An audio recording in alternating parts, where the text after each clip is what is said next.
मैं वो रात कभी नहीं भूल सकता। जिस पिज्ज़ा शॉप में मैं काम करता हूँ वहाँ पे मेरी शिफ्ट खत्म हो चुकी थी।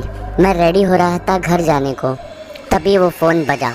उस रात काउंटर पे मैं ही अकेला काम कर रहा था, तो मैंने ही फ़ोन रिसीव किया, लेकिन कोई बात ही नहीं कर रहा था, इसीलिए मैंने फ़ोन रख दिया। कुछ 1 मिनट बाद फिर से वो फ़ोन रिंग हुआ। मैंने फ़ोन रिसीव किया, तभी भी साइलेंस ही था। मैं फ़ोन फिर से रखने ही वाला था, तब मैंने एक कोल्ड और वीक साउंड सुनी फ़ोन से। वो आवाज़ किसी ओल्डर वुमन की थी।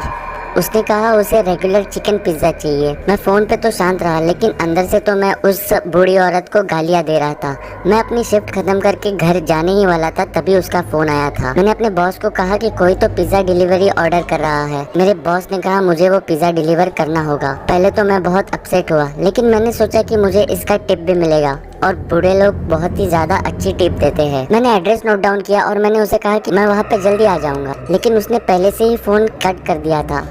वो काफ़ी स्ट्रेंज था और रूड था।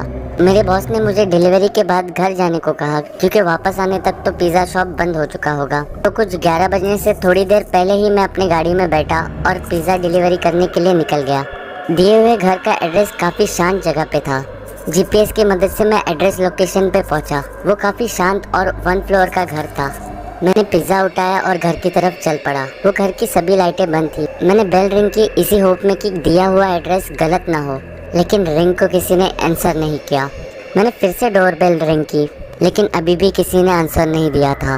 मैं अभी वहाँ से निकलने ही वाला था, तभी मैंने अपना सर राइट साइड में घुमाया और मैंने देखा कि वहाँ पे खिड़की पे कोई खड़ा है। मैं पहले तो काफ़ी डर गया, फिर पीछे हुआ, फिर उसके बाद मैं इवेंचुअली उस खिड़की के पास गया उस इंसान को देखने। वो एक बूढ़ी औरत थी, मिड 70s में।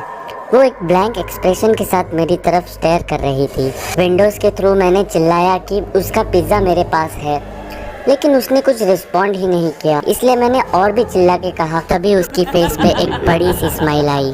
वो स्माइल कोई जेन्युइन स्माइल नहीं थी, वो काफ़ी क्रीपी और डरावनी स्माइल थी। मुझे आज भी उसकी स्माइल और वो एक्सप्रेशंस याद है। मैंने डिसाइड किया कि मुझे वहाँ से निकल जाना चाहिए, तो मैं वहाँ से निकल गया और अपने कार में जाके बैठा। पिज़्ज़ा को मैंने पैसेंजर सीट पे रखा। मुझे लगा कि मुझे ये सब अपने बॉस को इन्फॉर्म करना चाहिए। मैंने मेरे बॉस को टेक्स्ट किया और मैंने कार चालू कर दी। बस एक बार मैंने राइट साइड में अपनी नज़र डाली। मैंने देखा कि वो औरत पैसेंजर सीट के विंडो में मुझे अभी भी देख रही है, वही सेम स्माइल और एक्सप्रेशन के साथ मुझे स्टेयर किए जा रही है। ये देखते ही मैंने वहाँ से अपनी कार बड़ी तेज़ी से भगाई और मैंने पीछे मुड़ के भी नहीं देखा।